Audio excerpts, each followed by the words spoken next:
오늘도 우리를 선한 길로 인도하시는 우리 하나님의 능력과 은혜와 또 평강이 예배하시는 여러분의 삶의 자리에 충만하시기를 우리 주님의 이름으로 축원합니다. 오늘 함께 잠언 3장 1절부터 10절까지 말씀을 통해서 세상을 사는 지혜, 세상을 사는 지혜라는 제목으로 함께 말씀을 나누겠습니다. 자, 오늘은 잠언의 말씀을 읽었습니다. 특별히 6절 말씀은 아까 광고 시간에 말씀드린 것처럼 우리가 한 달 동안 암송하면서 묵상하려는 구절이기도 하지요. 잠언, 한자로 풀어보면 바늘잠에 말씀언이 합쳐진 단어가 잠언입니다.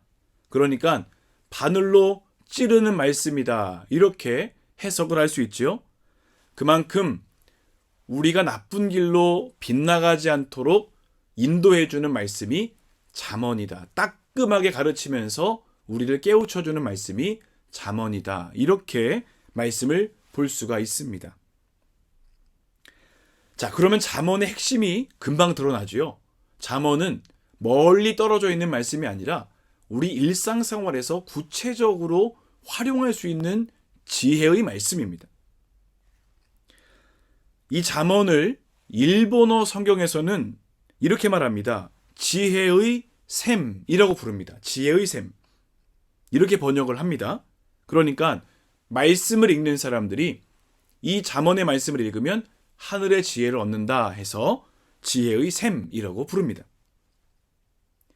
자, 이렇게 잠언은 세상과 다른 지혜를 우리에게 알려줍니다. 자, 오늘 본문 함께 보신 이 내용을 보면 하나의 특징이 나와요. 평균적으로 2절에 한 번씩 반복되는 표현이 있습니다. 자, 보이십니까? 2절과 4절과 또 2절, 4절, 6절, 10절 이렇게 4군데 정도가 나오는데 뭐냐면 그리하면이라는 말이랍니다. 그리하면. 여러분, 이렇게 반복되는 이 그리하면이라는 표현을 통해서 깨닫게 되는 게 있습니다. 그게 무엇이냐? 어떤 것이든지 저절로 이루어지는 것은 아무것도 없다는 겁니다. 사실 오늘 본문에 기록되어진 약속들, 이 약속들의 내용을 보세요. 누구나 바라고 기대하는 것들입니다. 평안하게 오래 살 수 있습니다. 많은 사람에게 존귀하게 여김을 받게 됩니다. 건강의 복을 누리게 됩니다. 풍요의 삶을 누리게 됩니다. 여러분, 이런 내용들 누가 싫어하겠습니까? 그런데 이 내용들이 그냥 교회만 나오면 하나님 믿습니다 하면 저절로 이루어지는가? 그게 절대 아니라는 거죠. 반드시 그에 합당한 대가가 지불되어야 됩니다. 땀이 있고 노력이 있고 수고가 있어야 된다는 겁니다. 그리하면 이것은 반드시 애씀과 노력함의 대가가 그리하면이라는 거죠. 대한민국 사교육계에서 제일 잘 나간다고 하는 소위 일타 강사, 이분들의 이야기를 들은 적이 있습니다. 모든 학생들이 최고의 강사에게 배우면 성적이 저절로 올라가는가? 절대로 아니라는 거죠. 반드시 본인의 피나는 노력이 있어야만 그것이 만났을 때 좋은 결과가 나타난다는 겁니다. 당연한 것이죠. 어떤 분야든지 이것은 만고의 진리 아니겠습니까?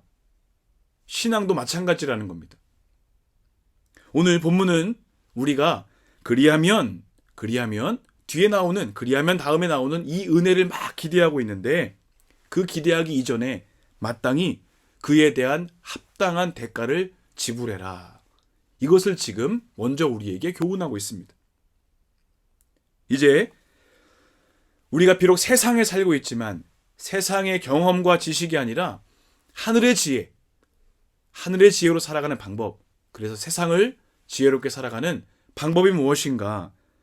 오늘 성경이 주는, 본문이 주는 내용을 살펴보면서 세상을 살아가는 지혜가 무엇인가?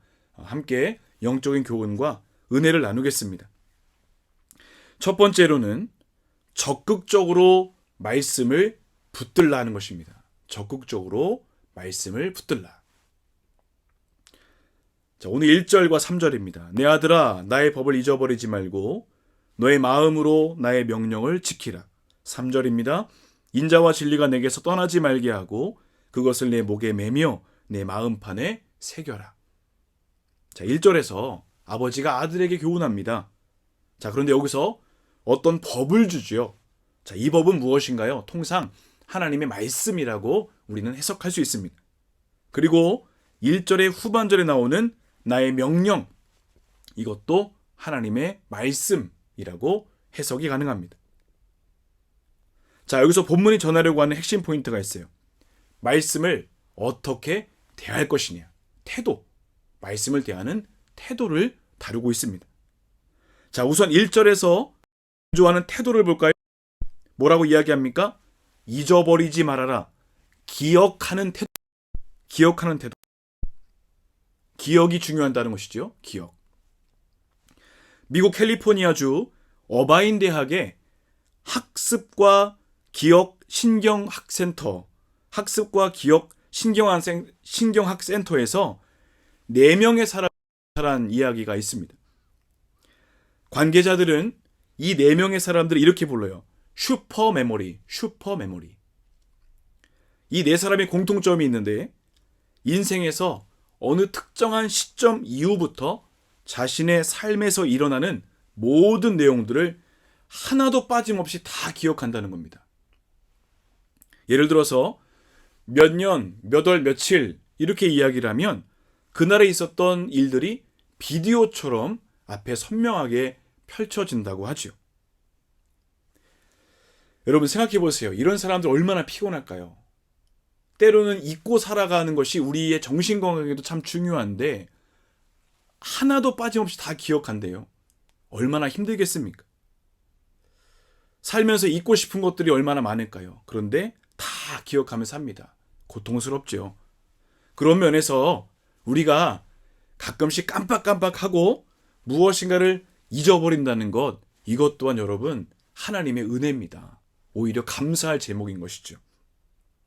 자, 그런데 문제는 뭐냐면 잊는 것도 은혜인데 이게 잊지 말아야 될 것을 잊을 때가 있다는 겁니다. 그게 뭔가요? 하나님 말씀이 그렇다는 거죠. 자, 오늘 1절에서 뭐라고 이야기합니까? 잊어버린다. 잊어버리지 말아라. 이런 표현하죠. 이것은 단순히 기억을 하지 못하니까 기억해라. 이런 수준이 아니라 말씀을 대하는 태도, 하나님 말씀을 무시하거나 가볍게 여기거나 냉대하지 말아라. 이것을 지금 전하고 있습니다. 자, 우리가 요즘 새벽에 신명기 말씀 묵상하잖아요. 내일 신명기 마지막 장입니다. 신명기에서 계속해서 강조하는 게 뭡니까? 말씀 잊어버리지 말아라. 말씀에 생명이 있다. 말씀 붙잡고 살면 가나안에서 어떤 유혹이 와도 승리할 수 있다. 이거 강조하고 있죠. 모세도 마지막을 이 이별을 고하는 그 자리에서 이스라엘에게 계속 얘기합니다. 말씀에 생명이 있습니다. 말씀 붙잡아라. 이야기합니다. 말씀 소홀히 여기지 말라는 겁니다. 자, 이렇게 하나님의 말씀을 존중하는 태도가 참 중요합니다. 그러면 이렇게 말씀을 대하는 태도가 중요한데 말씀을 잘 존중하는 태도가 어디서 증명이 될까요? 삶의 자리에서 증명이 되겠죠? 나는 말로 존중합니다. 말씀 인정합니다. 이야기하는데 삶의 자리에서 그 모습이 안 나타나요? 그럴 수 없겠죠? 그러니까 말씀의 존중은 삶의 자리의 실천으로 그렇게 나타나게 됩니다. 자, 1절의 후반절 보시죠. 나의 명령을 지키라. 이 무슨 말입니까? 행하라는 거죠. 말씀에 대한 존중이 있다면 그 존중은 행함으로 완성이 된다는 겁니다. 자, 이어지는 3절 보시죠. 인자와 진리에 대한 기록이 나오는데 이런 것들이 떠나지 않게 하라 말합니다. 떠나지 않게 하라. 이건 역시 잘 붙들라는 겁니다. 자, 이제 1절과 3절을 정리해 보겠습니다. 하나님의 말씀과 인자와 진리를 존중하고 가장 가까이에 두고 행하면서 살아가라. 이겁니다. 자, 이것이 바로 그리하면을 위한 대가를 지불하는 겁니다. 말씀을 가까이 하고 말씀을 존중하고 말씀이 떠나지 아니하도록 계속해서 붙들고 살아가는 것, 그 삶이 있으면 장수하고 평안하고 은혜의 삶이 이루어진다. 뒤에 것 보지 말고 앞에 것 먼저 행하라 이야기합니다. 자, 그런데 여기서 살펴봐야 될 게 있어요. 잊어버리지 말아라, 또 지켜라, 떠나지 말아라. 이 표현들이 모두가 현재형입니다. 한 번 기억하고 잊어버리고 한 번 지키고 말고 이게 아니라 계속해서 반복하라는 겁니다.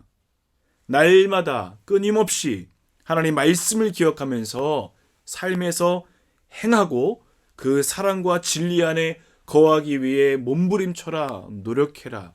이것을 지금 전하고 있습니다. 여러분, 한번 우리의 신앙과 삶을 점검해 보시죠.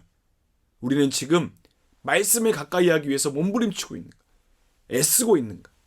확인해 볼 필요가 있습니다. 자, 이런 강조 포인트 가운데 힘을 더해주는 표현이 하나가 나옵니다. 그게 뭐냐면 바로 마음입니다. 마음.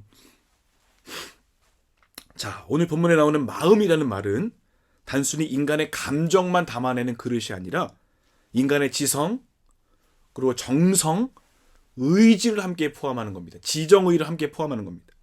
그러니까 오늘 본문은 하나님의 말씀에 행하는 삶은, 그리고 인자와 진리 안에 거하는 삶은 무엇이냐? 지정의, 모든 마음이 적극적인 자세로 임하는 것이다. 이걸 지금 전하고 있습니다. 이것이 바로 세상과 다름을 증명하는 하나님의 지혜라는 겁니다. 어느 정도로 적극적인 자세인가? 3절 보세요. 목걸이를 만들어서 걸고 다니고 마음판에 새겨라 이야기합니다. 그만큼 가장 가까운 곳에 하나님의 말씀을 두어야 한다. 이것이죠. 여러분, 오늘 이 말씀 앞부분에서 하나님 말씀에 대한 존중과 또 말씀 안에 거하기 위한 몸부림, 왜 성경이 이렇게 과하다 싶을 정도로 잔소리처럼 이렇게 이야기를 하는 것일까? 왜 이렇게 적극적인 자세를 요청하는 것일까요? 이유가 있겠죠? 그것은 바로 우리가 가지고 있는 죄성 때문입니다. 죄성. 죄의 본성이 끊임없이 우리로 하여금 말씀을 가볍게 여기게 하려고 합니다. 끊임없이 하나님과 멀어지게 하려 합니다. 오히려 세상을 더 사랑하게 만든다는 거죠. 여러분 생각해 보시죠. 아침에 기상하셔서 밤에 잠드는 그 시간까지 우리 눈앞에 있는 것이 무엇인가요? 말씀이 더 많습니까? 세상의 유혹이 더 많습니까? 세상의 유혹이 더 많죠. 너무 심합니다. 그래서 우리의 본성은 유혹이 있으면 그냥 넘어갈 수밖에 없어요. 그래서 오늘 본문이 뭐라고 합니까? 끊임없이 말씀을 가까이 하라. 이런 본성을 극복하기 위해서 몸부림치라는 겁니다. 자, 이와 같은 영적인 몸부림이 있은 후에 우리 가운데 어떤 결과가 주어지는가? 2절, 장수와 평화. 이 은혜 누립니다. 오랫동안 평강의 시간을 누리게 되죠. 4절 보시면 하나님과 사람 앞에서 은총과 귀중히 여김을 받게 됩니다. 하나님께서 그 위상을, 그 인생의 위상을 높여 주신다는 거죠. 여러분, 그럼 늘 말씀드리죠. 이것들은 우리가 대가를 치르는 삶의 결과예요. 따라오는 거예요. 이거 보고 신앙생활하는 게 아니라 먼저 우리는 은혜 안에 거하고 말씀 안에 거하는 삶이 있을 때 그 다음에 자연스럽게 따라오는 것입니다. 이거 바라보는 게 아니라 말씀에 집중하는 게 필요하죠. 제가 지금 기도하는 가운데 우리 성도님들과 함께 진행하려는 게 하나 있어요. 이제 사순절이 조금 있으면 돌아옵니다. 3월 한 첫 번째 주일부터 3월 2일부터 이제 수요일 날부터 해서 제의 수요일에서 사순절이 시작됩니다. 그 사순절 때 작년에 우리가 이제 신약 성경 통독을 했거든요. 근데 솔직한 얘기로 많이 버거우셨을 거예요. 힘드셨을 거예요.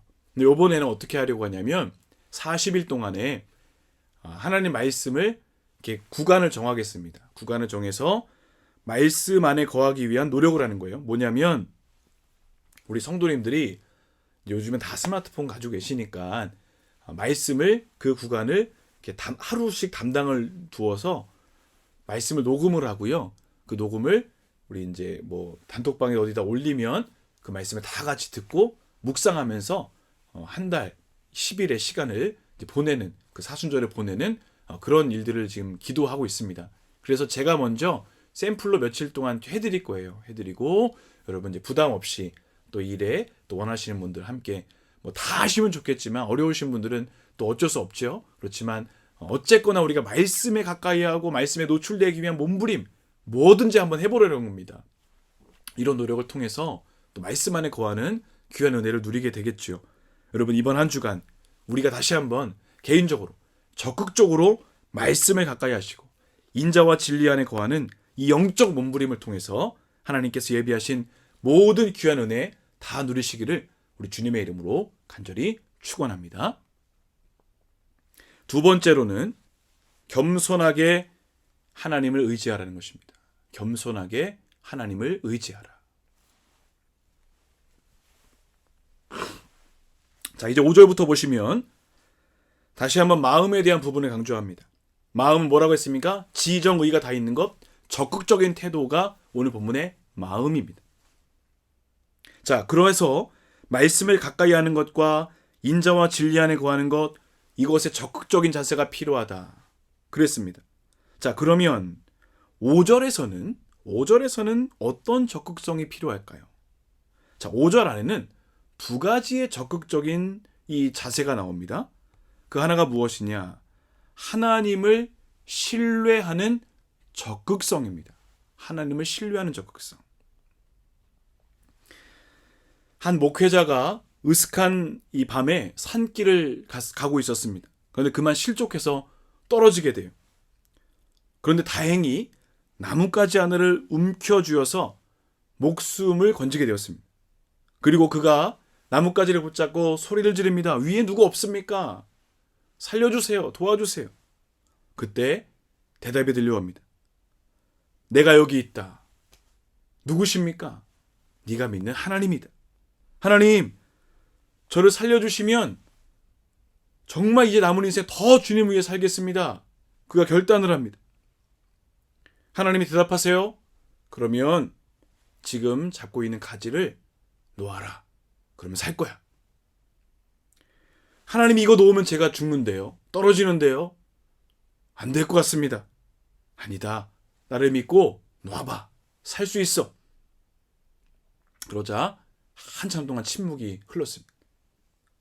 그러더니 이 목회자가 이렇게 이야기합니다.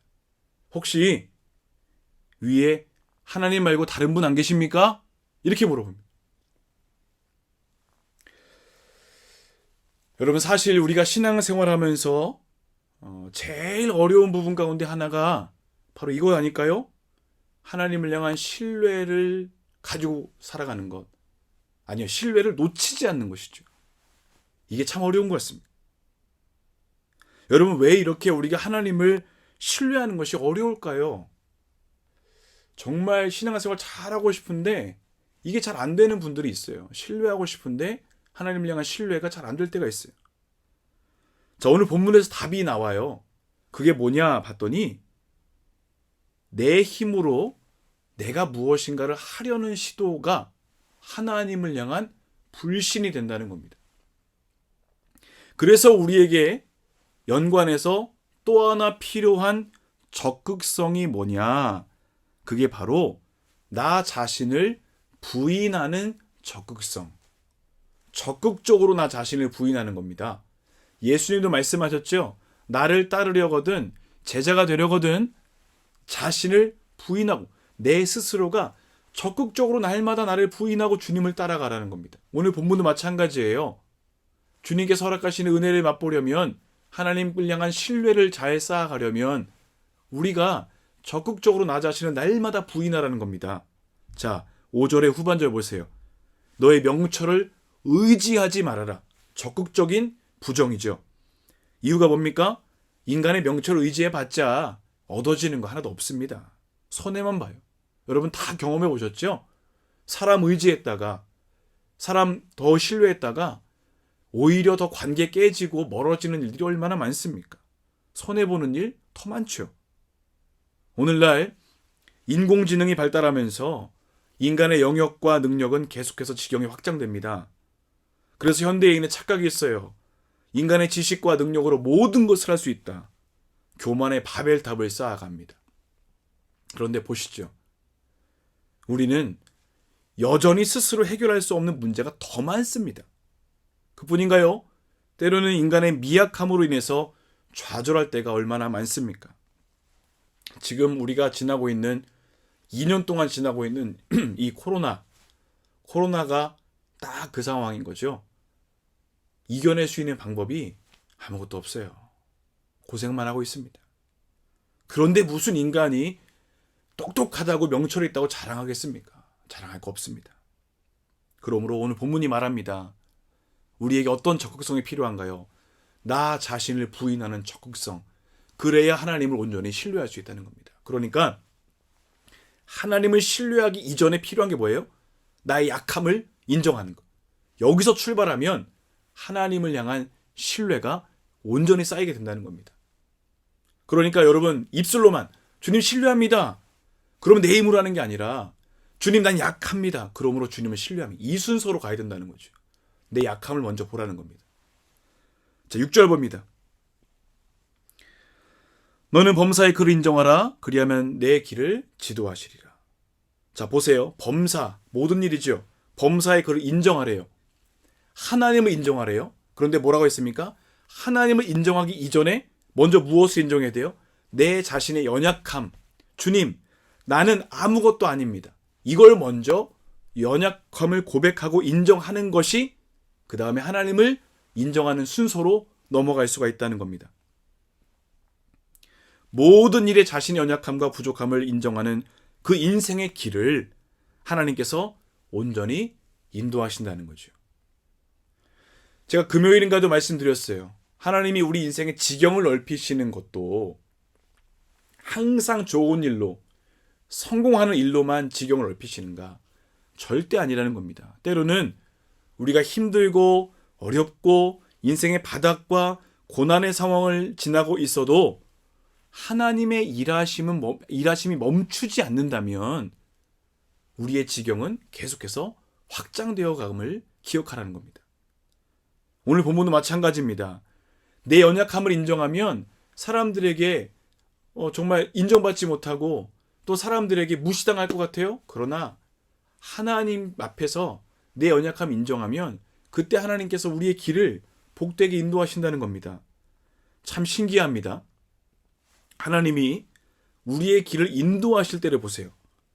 우리가 잘 준비되고 잘 갖춰지고 무엇인가 잘 계획되었다고 생각할 때 그럴 때 인도함 받는가? 물론 그럴 때도 있어요. 그런데 저는 그런 것 같아요. 대부분 정반대였습니다. 연약함 가운데 있고 안 될 것 같은 상황, 다 포기된 상태. 이제는 어렵구나. 이런 마음을 딱 갖는 그 순간에 하나님께서 그때 일하시더라고. 내 힘으로 할 수 있는 게 없구나. 내 능력이 아니구나.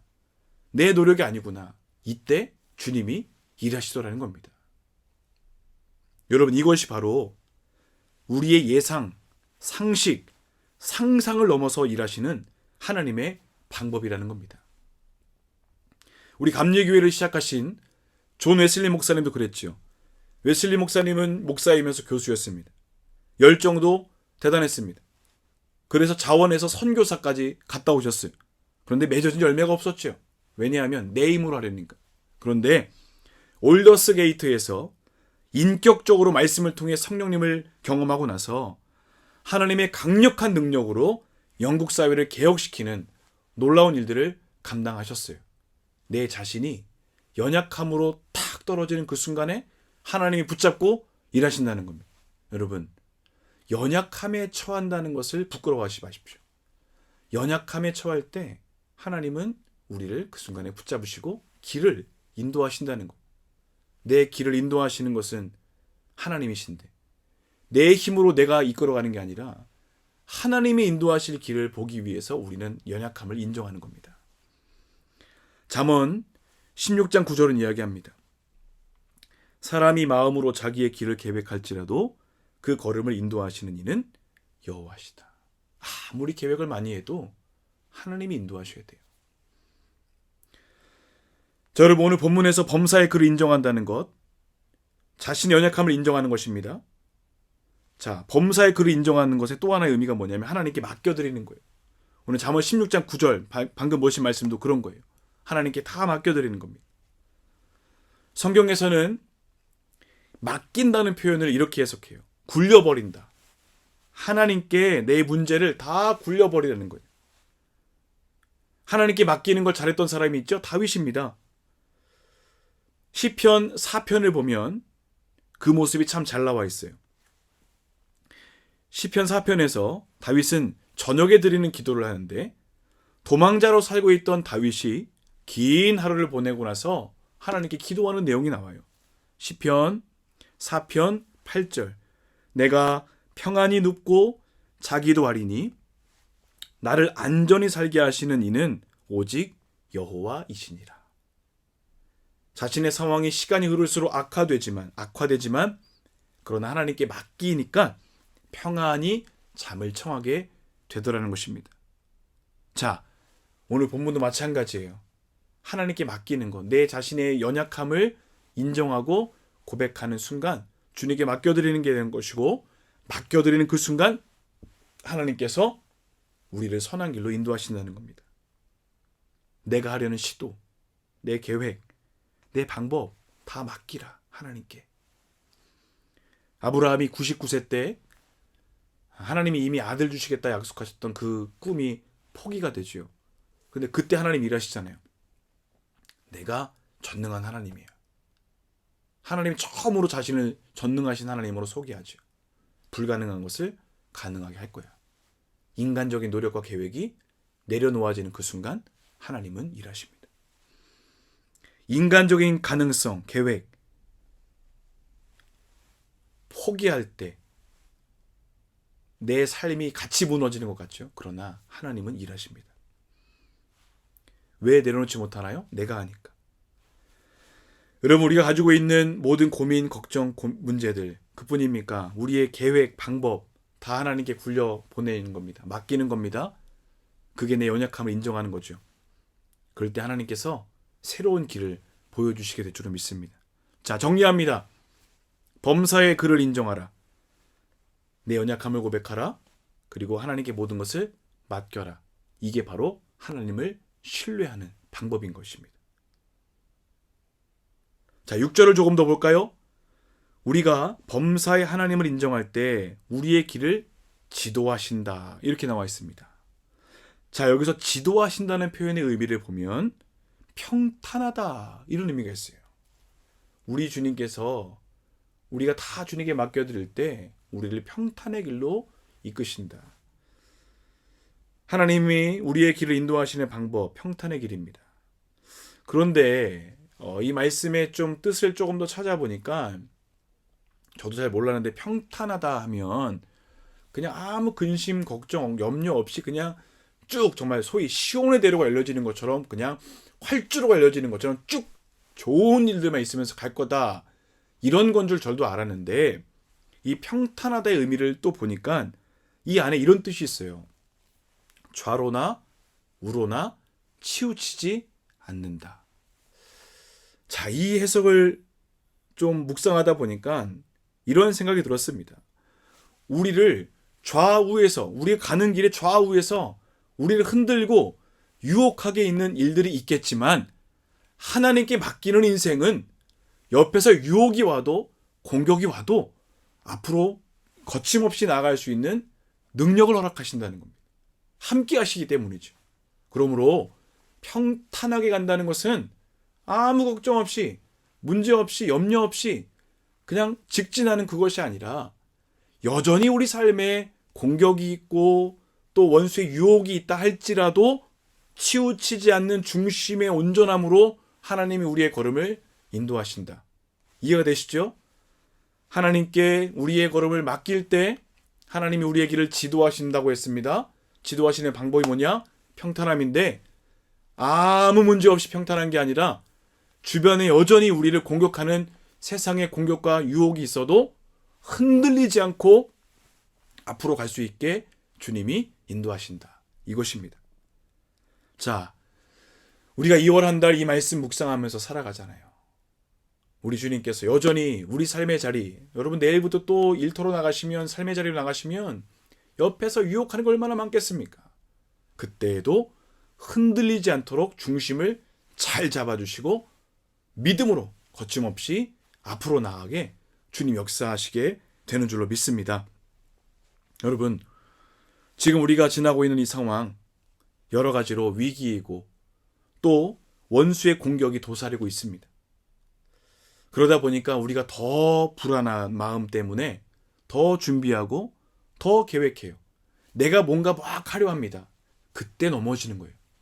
그런데 내 연약함을 주님께 맡겨드리고 내 연약함을 고백하고 주님을 신뢰하면 주님께서 그때부터 일하시고 좌로나 우로나 치우치지 않도록 원수의 공격과 유혹이 있어도 중심이 올곧게 서고 거침없이 전진하게 우리를 인도하시게 되는 줄로 믿습니다. 여러분, 이번 한 주간도 하나님께 온전히 맡겨드리는 믿음의 삶을 통하여서 믿음으로 승리하시고 하나님께 영광 돌리는 복된 한 주간의 삶이 되시기를 우리 주님의 이름으로 간절히 축원합니다.